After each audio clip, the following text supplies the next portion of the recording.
앞에 네 분께서 말씀하신 내용 거의 90%다 동의합니다. 이번 선거 평가는 국민의힘이 참패했습니다. 전체 의석수를 졌을 뿐만 아니라 전체 득표수 비율에서 졌습니다. 가장 중요한 수도권에서 참패했습니다. 근데 이번 22대만 참패한 게 아니고 21대도 참패를 했고요. 20대도 총선에서 참패를 했고 수도권에서 참패를 했습니다. 20대 때는 수도권에서 82대 35, 전체 의석수에서는 123석 대 120 이것으로 한 석 졌는데 그 한 석 차이로 결과가 어떻게 됐습니까? 박근혜 대통령이 결국은 탄핵당하는 국가적 비운 운명을 맞이했습니다. 이번 선거 결과를 보고 일부에서는 지난번보다 의석수가 많으니까 승리했다 이런 우물안식 개구리 정치인들이 있는데 이거는 정말 위기의 본질을 모르는 상황입니다. 지금 국민의힘이 의석이 108석이고 범야권이 192석입니다. 지금 이제 정치 현실적으로 야권 연합이 3대 특검법을 추진하고 그 중에 하나를 5월 초에 통과시키려고 하고 있습니다. 저는 100% 통과될 거라고 봅니다. 왜? 108석 국민의힘 의원들 중에서 상당 부분 찬성하는 숫자가 드러날 겁니다. 그러면 이 108석은 무너지게 됩니다. 개헌 저지선이 무너지고 탄핵 저지선이 무너집니다. 지금 2년 뒤 2026년 지방선거 어떻게 할 거냐? 2027년 대선 어떻게 할 거냐? 이 문제가 아니고 임기 3년 남은 윤석열 정부가 끝까지 갈 거냐 못 갈 거냐? 이 문제가 지금 당면한 가장 큰 위기입니다. 그래서 대통령께서는 아직 심각한 인식이 조금 부족한 것 같은데 그럼에도 불구하고 국정 운영 방향, 국정 운영 방식, 그다음에 인적 쇄신 하려고 고민을 하고 있습니다.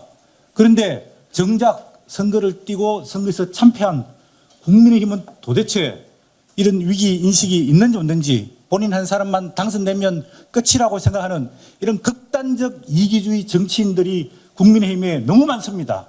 그래서 다시 한번 이런 분들에 대한 좀 평가, 이거 엄정하게 해야 된다 이런 생각이 들고요. 그 다음에 앞으로 이런 토론회 매주 했으면 좋겠습니다. 선거에 대한 평가뿐만 아니라 이 원인을 알고 대책을 세우기 위해서 비대위가 구성하더라도 그 다음에 전당대회가 개최가 되더라도 저는 기존에 했던 방식의 전당대회에 대해서는 반대합니다. 전당대회는 세계적으로 두 가지가 있습니다. 영국식 전책 전당대회가 있고요. 미국식 순환 지역 다니면서 하는 전당대회가 있습니다. 미국은 땅이 넓기 때문에 전국을 다니면서 지금 대통령 선거 보시는 것 같이 지역에서 유세를 해서 한 군데 모여서 마지막 전당대회를 1박 2일, 2박 3일 이렇게 합니다. 그런데 영국은 그렇지 않습니다. 보수당 전당대회, 노동당 전당대회는 5일간, 6일간 집단적으로 다 모여가지고 당원들뿐만 아니라 국회의원들, 장관들 다 모여가지고 국가적 과제에 대해 가지고 밤샘 끝장 토론하고 결론을 냅니다. 이번에 국민의힘 전당대회는 지역 다니면서 누구를 지지해달라 줄 서기 하지 말고 정말 국회의원들, 또 우리 당협위원장들, 또 당 사무처, 우리 국민의힘 당원들이 한 군데 모여가지고 3박 4일이든 4박 5일이든 국가적 과제에 대해 가지고 어떻게 정립하고 나갈 거냐 이 문제를 가지고 토론하는 그런 영국식 전당대회가 됐으면 좋겠다 이런 생각이 듭니다.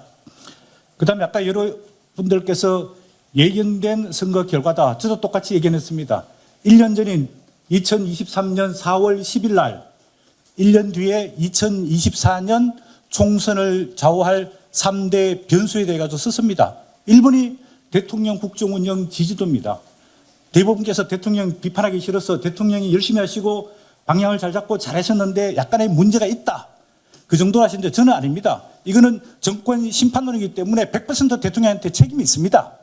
그리고 제가 말씀드린 제가 방송 나가서 이야기했습니다. 국민의힘 몇 석을 들 거냐. 대통령 국정운영 지지도대로 결과가 나올 거다.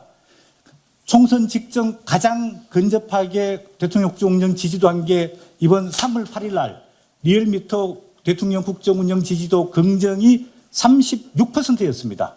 36 곱하기 300 하면 정확하게 108석이 나옵니다. 이 부분에 대해서는 우리가 객관적이고 냉철하게 받아들여야 됩니다.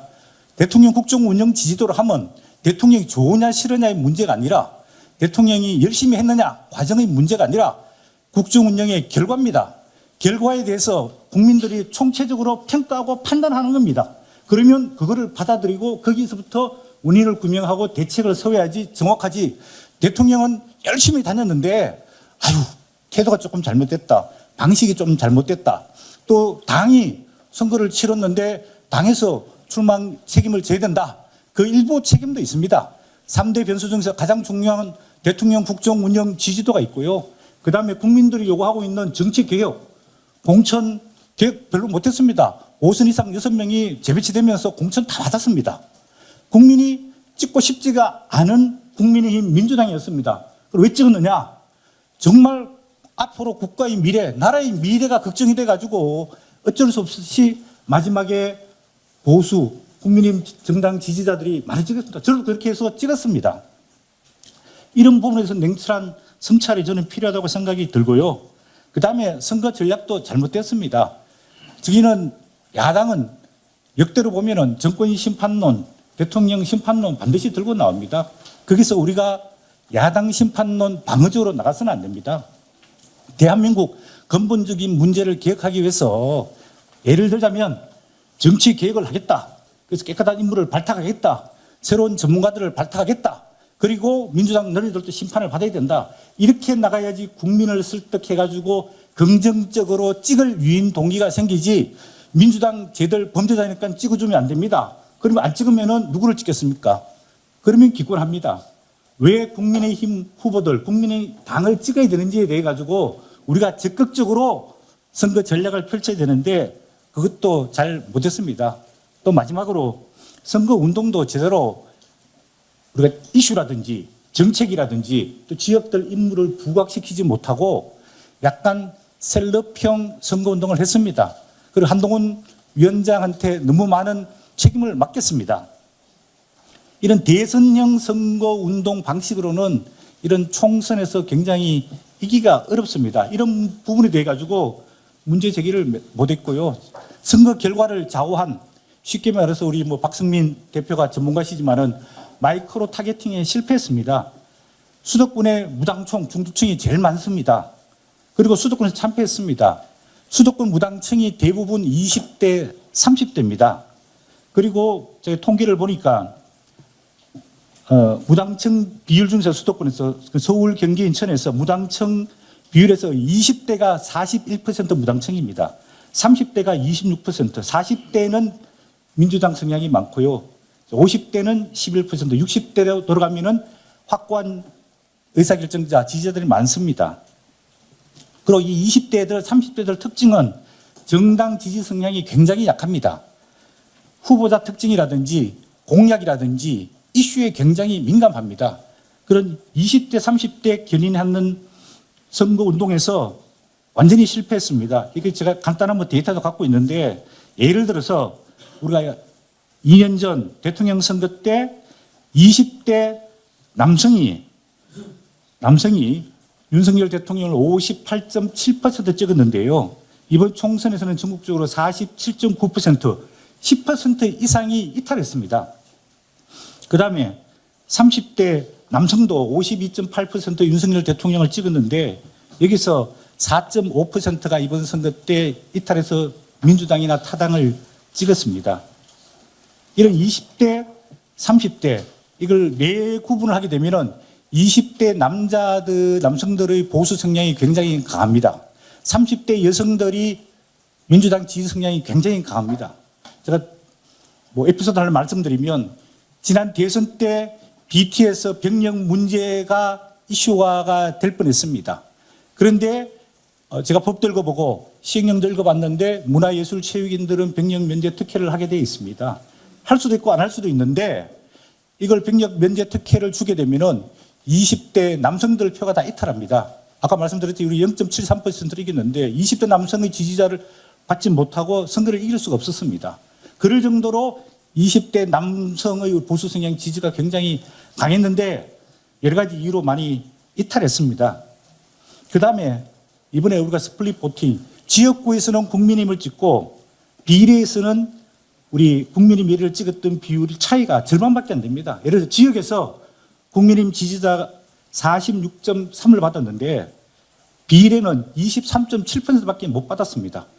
근데 후보는 어쩔 수 없이 찍겠는데 비례는 다른 정당을 찍겠다고 이탈한 사람들이 굉장히 많습니다. 그 정도로 국민의힘에 대한 지지세가 약화됐습니다.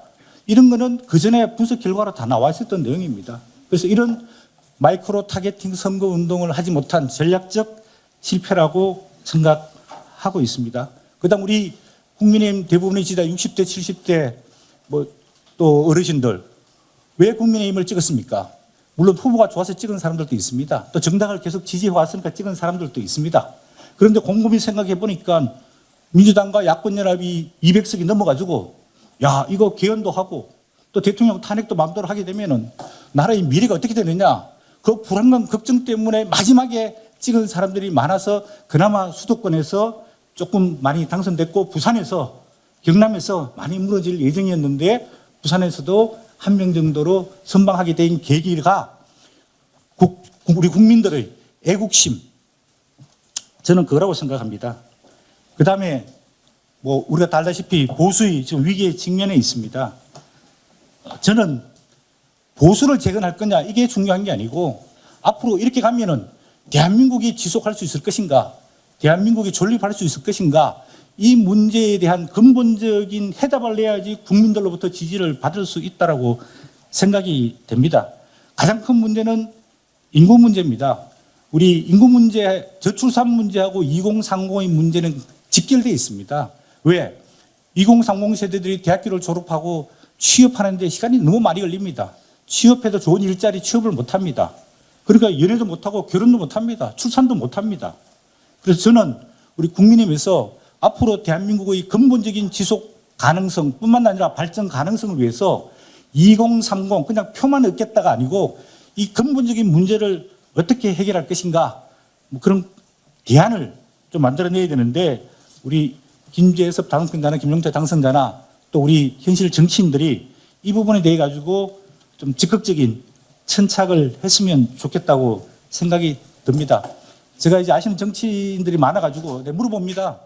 아, 형은 왜 정치하십니까? 선배님 왜 정치하세요? 물어보면 야, 그 골치 아파. 그냥 하다 보면 알게 돼. 그냥 하면 되는 거지. 이렇게 정치가 뭔지에 대해 가지고 기본적인 개념이 안 써 있습니다. 그런데 제가 학교에서 강의하다 보니까 막스 베버라는 사람이 간단하게 정치란 무엇인가를 이야기했습니다. 국가 운영과 국가 운영에 영향을 끼치는 게 그 활동이 정치입니다. 국가 운영을 정치인들에게 맡겨놓은 겁니다. 법도 만들고 세금도 모으고 세금 지출도 하도록 정책도 만들고 하는 게 정치인의 기본적인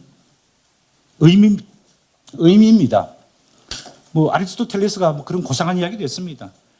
시민들을 키우고 공동체를 가꾸고 발전시키고 이런 시민적 이득을 많이 갖고 있는 사람들한테 국가적인 역할, 즉 정치를 맡겨야 된다. 이렇게 굉장히 고상한 이야기도 있는데 저는 그것까지는 가지 않고 우리 국가 운영을 어떻게 잘 할 거냐. 그게 결국은 정치의 과제라고 생각하게 되고요. 그 과제 속에서 그럼 보수는 뭐냐? 보수도 여러 가지 개념 논쟁이 많습니다. 저는 그렇게 생각합니다. 보수는 지키고 창조하고 발전시키는 거라 생각합니다. 과거를 현대화시키고 또 현대를 미래로 가기 위해 가지고 발전시키는 게 보수라고 생각합니다. 그 반면에 진보는 혁명을 통해서 파괴를 하거나 분열을 하거나 이런 게 저는 교과서적으로 진보와 보수 개념 정리입니다. 그런데 우리 현실 정치는 보수든 진보든 이런 개념 없이 대부분 다 기득권에 사로잡혀 있습니다. 자기 개인적인 권력욕에 사로잡혀져 있습니다. 자유라든지 미덕이라든지 애국이라든지 결과에 대한 책임이라든지 이런 거는 다 외면시하고 있습니다. 오로지 자기만 당선되고 자기만 국회의원 초선, 재선, 삼선, 사선하면 된다. 이런 극단적 이기주의가 상당히 많습니다. 제가 현실 정치인을 우스갯소리로 세 가지로 분류를 하면 이렇습니다. 첫 번째는 출세지향적 정치인. 국회의원이 대단한 출세량, 권력을 잡는 양 생각하는 정치인들이 있습니다. 그리고 판금 사다가 또 공무원 하다가 내가 국회의원 한번 해가 출세를 해야 되지, 이런 출세 지향적 정치인이 있고요. 두 번째로는 생계형 정치인들이 많습니다. 국회의원 네가 안 하면, 정치를 안 하면 먹고 살기 현실적으로 힘든 이런 분들은 저쪽 민주당 쪽에 상당히 많고요. 그 다음에 우리가 바람직한 정치인, 우국지사형 정치인, 정말 국가를 위해서, 국민을 위해서 열정과 성의를 다 바치는 정치인, 국가가 위기에 닥쳤을 때 자기 목숨을 헌신짝같이 바칠 수 있는 우국지사형 정치인, 국민이 요구하는 것은 어디입니까? 우국지사형 정치인이 필요합니다. 그래서 앞으로 이런 우리 우국지사형 정치인들이 좀 많이 나오고 좀 육성되기를 바라고요. 그 다음에 막스 베버가 직업으로서의 정치라는 아주 중요한 책을 썼는데 거기 보면 정치인이 가져야 할 세 가지 자질이 있습니다. 첫 번째는 열정. 우리 윤상현 의원, 우리 젊은 당선인들은, 수도권에서 당선인 분들은 정말 열정이 있습니다. 죽기 살기로 새벽부터 밤늦게까지 다닙니다. 그런데 영남은 초기에 좀 하고 중간에 좀 쉬고 또 마지막에 얼굴 내비치고 이런 비열정의 정치인들이 현실적으로 너무 많습니다. 그 다음에 책임의식을 가져야 됩니다. 이는 정치인은 과정도 중요하지만은 자기 신념 윤리에 따라서 결과가 나오면은 잘 됐으면 자기가 칭찬을 받고 잘못됐으면 자기가 책임을 지고 물러나야 됩니다. 기업에서 사업하시는 분들은 상황이 안 좋고 부도가 나면은 자기가 책임지고 어디 감옥을 가든지 법정에 딱 갑니다. 그 다음 직원들도 해고합니다. 정치는 책임지는 사람이 없습니다. 이런 책임의식. 그 다음에 이게 진영 논리에서 좀 벗어나서 먼 산을 보면서 균형 감각, 균형의식, 이런 것들을 막스 베버가 정치인의 세 가지 자질로 이야기했는데 이런 관점에서 우리가 앞으로 정치인들을 지지하고 좀 키워야 되겠다. 그런 생각이 듭니다. 그럼 현실적으로 이슈가 되는 것들 몇 가지만 조금 제 의견을 말씀드리도록 하겠습니다. 지금 이제 선거 책임, 패배 책임론과 또 전당대회에 나오면은 이제 앞으로 당청 관계, 이제 지금은 당과 대통령실과의 관계를 수평적으로 하겠다. 공동 운명체적으로 하겠다. 이런 이야기가 저는 많이 나올 거라고 보는데 지금 국민의힘 수준으로는 용산 대통령실과 수평적 협력 관계를 요청하기가 어렵다고 보여집니다. 현실적으로 저는 어제 새벽에 뉴스를 보고 정말 충격을 많이 받았습니다. 저는 국민의힘 또는 우리 보수 중도 쪽에도 훌륭하신 분들이 많은데 어떻게 반대 진영에서 우리가 도저히 용납할 수 없는 그런 사람을 총리와 비서실장으로 할 가능성이 있다. 이게 저는 아무리 국민의힘이 패배를 당하고 어려운 궁지에 몰려있다 하더라도 이런 것 자체는 오히려 더 이 상황을 악화시킨다, 위기를 심화시킨다, 그런 생각이 들고 위기감이 들었습니다. 그래서 왜 윤석열 대통령께서는 국민의힘 이번에 당선자 중진들도 많은데 또 초선들도 많은데 왜 그런 분들한테 국정 운영에 대해서 어떻게 하면 좋을지 조언을 듣고 왜 좋은 사람 좀 추천해 달라고 이야기를 안 하고 있는지 저는 우리 국민의힘 국회의원들과 중진들이 반성해야 된다고 생각합니다.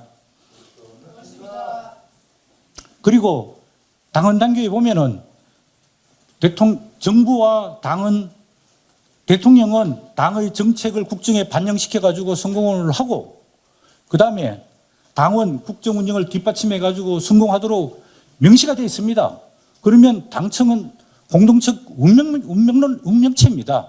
그러면 대통령이 원하고자 하는 정책이라든지 인사라든지 이런 데 대해서 정치인들이, 국민의힘 의원들이 적극적으로 용산에다가 제안을 해야 됩니다. 그렇게 하고 용산에서 잘 처리를 못하는 경우에는 국민의힘 정치인들이, 국회의원들이 용산에다가 수정을 요구해야 됩니다. 저는 지금 의료, 좋은 말 하면 개혁이고 나쁜 말 하면 대란입니다. 지금 대부분의 저희 또래들은 아파서 병원을 많이 다니는데 지금 아프면 안 된다. 병원 가도 치료를 못 받는다. 이런 국민적 불안이 굉장히 강합니다. 그러면 선거 동안에 국민의힘 후보들이 정말 옛날 말로 해가지고 대통령실에 찾아가가지고 돕기 상소를 올려야 됩니다. 국민들이 의료 문제, 보건 문제 때문에 불안해서 못 견딥니다. 대통령님, 의료개혁의 4대 본질이 중요한 거지 숫자 2,000명이 중요하지 않지 않습니까? 원래 1,900명 하고 내년에 2,100명 하면 되지 않습니까? 이렇게 건의를 해가지고 이 이슈를 해결해줘가지고 국민들부터 박수를 받아야 될 생각을 해야 되는데 저는 왜 그런 건의와 제안을 안 하는지에 대해서 도저히 납득이 안 갑니다. 물론 용산에 정무 후배들이 많은데 그 후배들 탓하기는 싫은데 그런 대통령 보좌하는 기능이 너무 떨어지고 너무 약합니다. 그러면 당에 있는 3선, 4선, 5선 의원들이 자기 혼자 공천받아가 당선되는 게 목적이 아니고 대통령이 어떻게 성공할 수 있느냐, 당이 어떻게 선거에서 이길 수 있느냐 이런 부분들을 좀 잘 건의를 했으면 좋겠다 이런 생각이 들고요. 전당대회 관련해서는 저는 혁신위가 이제 출범을 할 것 같은데 그냥 관리형 혁신위원회라도 전당대회 룰을 혁신적으로 좀 바꾸고 그다음에 전당대회에서 논의할 과제에 대해 가지고 조금 아젠다 세팅을 하고 그다음에 전당대회 방식도 조금 획기적으로 바꿔가지고 정말 당원들뿐만 아니라 국민들 관심을 끌어낼 수 있도록 그런 전당대회를 준비했으면 좋겠다 이런 생각이 들고요. 그다음에 한두 가지만 더 말씀드리겠습니다. 2030을 위한 획기적인 정책 TF를 만들어가지고 저는 반드시 국가의 미래를 위해서 해야 되고 이거를 잘하면 2030 지지자들은 다 온다고 생각하고 있습니다. 제가 자세한 내용들이 많은데 작년에 우리가 1.4% 성장밖에 못했습니다. 좋은 일자리, 대기업의 정규직이 10만 개밖에 안 생겼습니다. 원래 대학생 졸업자가 44만 명입니다. 제가 친구들 만나면 애들 어떻게 잘 지내냐 물어보면 다 취업 준비하고 있습니다. 대기업에 취업 준비하는데 3년이 걸리고 있습니다. 평균. 그리고 중소기업 들어가면 1.7년밖에 근무를 안 합니다. 그리고 지금 식당, 카페에서 알바하고 있는 청년들이 50만 명입니다. 걔들이 자기 미래를 위해서 노력하고 개발하고 국가의 미래를 책임져야 할 청년들이 전부 다 편의점에서 24시간 알바를 하고 있습니다. 이거는 청년들의 문제뿐만 아니라 국가적인 손실이고 낭비입니다. 고립 은둔 청년들이 50만 명이 넘습니다. 집집마다 20대, 30대 다 문제입니다. 이거를 누가 해결해야 됩니까? 국가가 해결하고 정치가 해결해야 된다. 저는 그렇게 생각하고 그다음에 마지막 한 가지로 이게 국민의힘 당에서 브레인이 없습니다. 저는 여의도 정책연구원이 있습니다. 거기에 1년에 국고보조금 30%를 지원하게 되어 있습니다. 그리고 60억 정도 지원할 수 있습니다. 그런데 당에서 편법으로 예산 다 빼가고 있습니다. 제대로 된 정책연구, 전략연구, 민심수를 못하고 있습니다. 저는 여의도 연구원 독립화시켜야 된다고 생각합니다. 당대표가 마음대로 인사권 행사하고 하면 안 됩니다. 정말로 보수에서 능력 있는 이런 분들을 이사장, 여의도 연구원장, 연구원으로 뽑아가지고 정말 대한민국의 근본적인 문제를 해결할 수 있는 제대로 된 싱크탱크화 시켜야 되고요. 여의도 연구원에서 우리 국민의힘의 앞에 공직에 출마하는 사람들은 옛날에 이준석 전 대표가 시험 보겠다 그러는데 그게 아니라 앞으로 6개월 교육과정을 거쳐가지고 교육받은 사람만이 다음 지방선거에 출마하고 공천 신청할 수 있도록 그래서 최소한 공직 후보자로서 헌법이라든지 공직선거법이라든지 국회의원 나가면 국회법이라든지 지방선거 나가면 지방자치법이라든지 이런 기본적인 소양을 받고 공직 후보자로 선출할 수 있도록 당을 근본적으로 저는 바꿔야 된다고 생각합니다.